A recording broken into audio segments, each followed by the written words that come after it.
Welcome to the Petty Podcast. This is Stephen Petty, your host. Today we have a really interesting topic.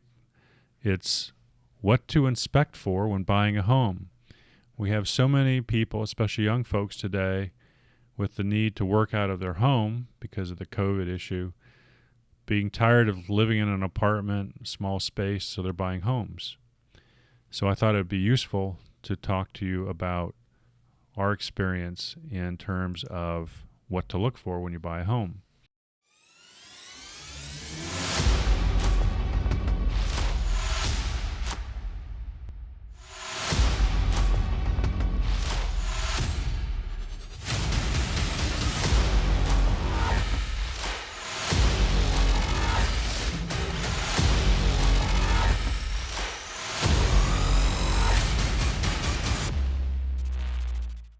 And the basis for this is the fact that I've had a corporation that's inspected thousands of homes, almost 10,000.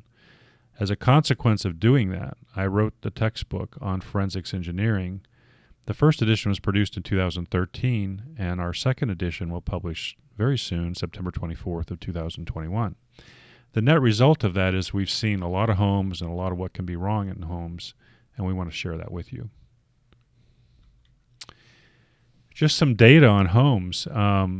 Pretty busy slide, but you can see in recent times that existing home sales are between 5.5 and 6 million per year. So a lot of homes are being bought and sold. And the other fact to be made is that it's a significant investment for people when they decide to buy a home. The mean existing home price is around over $300,000. Of course, depending on where you live, it could be more or less. But it's a significant investment, so you want to make a good decision. So what to look for when you buy a home? You'll find in general that your realtors will probably take you to the kitchen, the master bedroom, the bathrooms, areas in the home that are attractive and look good. But what have we learned? The costly problems are almost always going to be found in the attic or the crawl space and basement. And I want to illustrate that with photographs from actual projects that we've conducted over the past 20 years. So in the attic, the problems generally are moisture or mold from roof leaks, poorly ventilated spaces, and where the bathroom vent is actually vented into the attic, dumping moisture in your attic instead of being vented outdoors. And then sometimes there's structural failures. And without knowing that, that can be very expensive if you've got to remove the entire roof system or large portions of it and fix it. The crawl space, on the other hand, we often see mold or rot as a result, again, of moisture. Moisture is a big problem. And we also see structural cracking, bowing of foundation walls. That's very expensive if they're bowed to get them replaced. And then we also see improper structural supports holding up your whole home. So with that, let's look at some real examples. This is a picture of an attic, and you see the top rafter member, if you will, and you see that white material on the right, that's mold, and you'll see spotty mold on the what we call OSB. It's oriented strand board or pseudo plywood, if you will.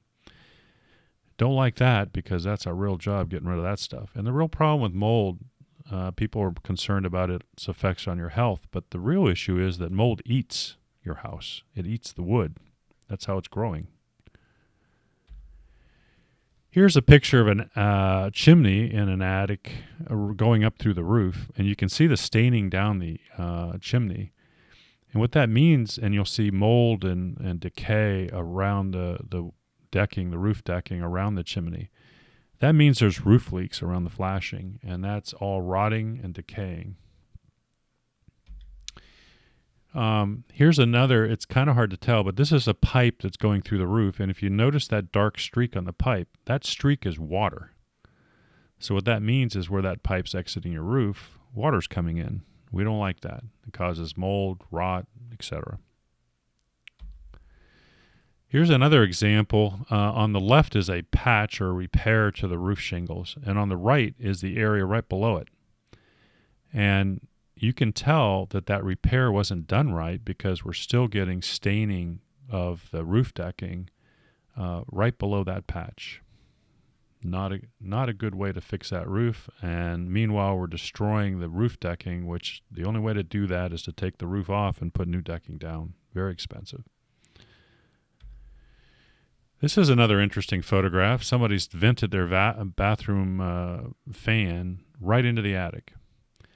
And what you find 9 times out of 10 is that moisture gets into the attic and then it causes mold on the areas near it. Don't want that. That should go outside.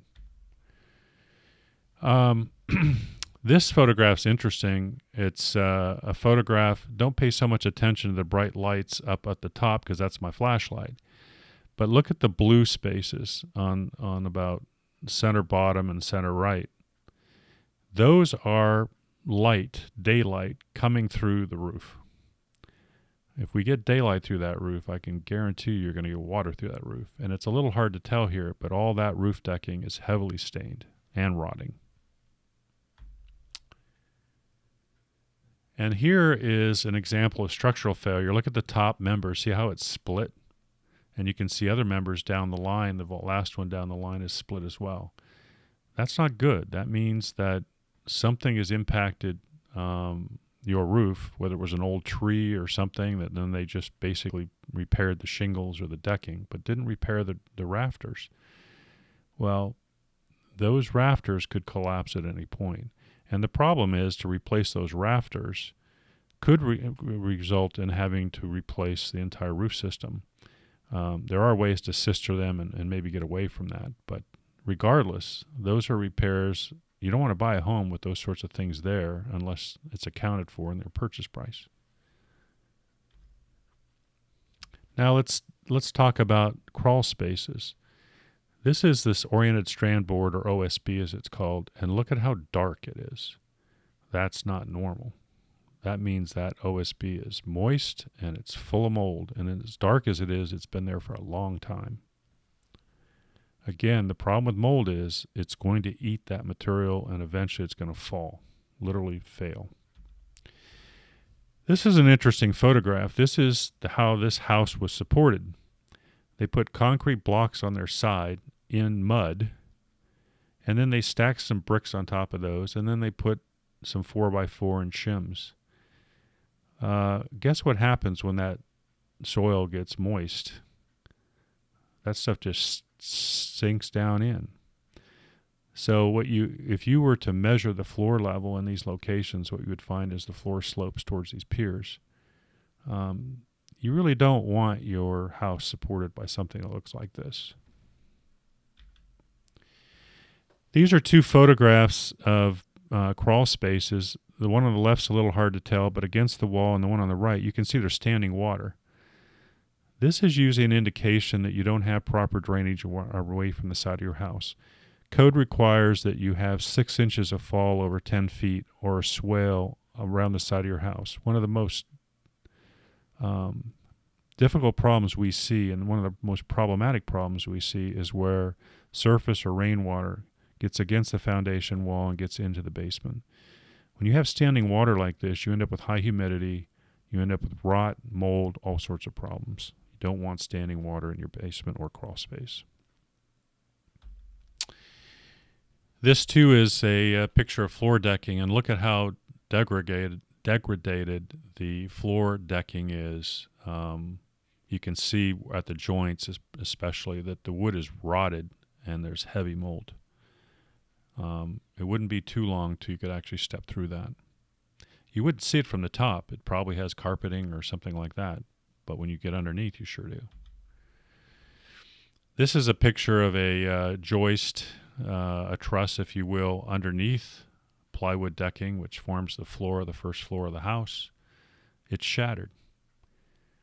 It's not providing a lot of strength. So things like that are expensive to repair. You have to lift up the flooring, then the decking, and then you have to replace the joist.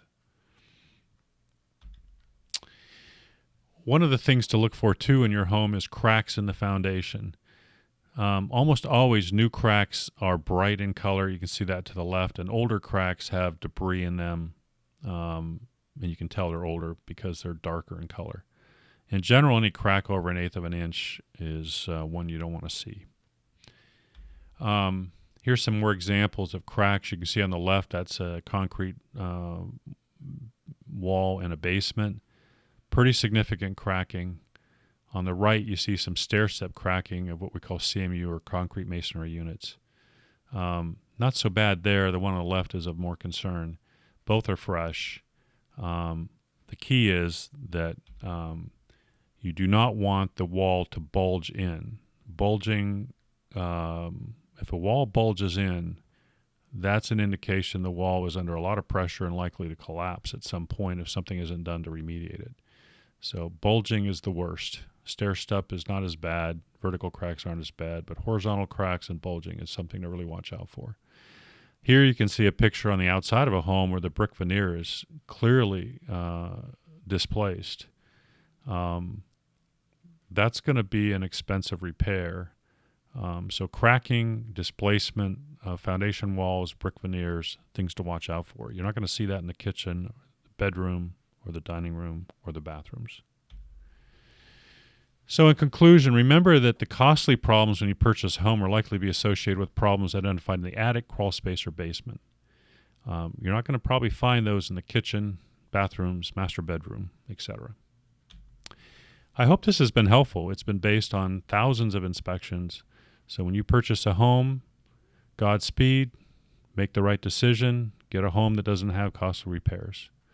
Again, we appreciate listening to this podcast. If you have any questions, feel free to write me. We appreciate the opportunity to speak to you, and thank you for listening to us. Have a great day.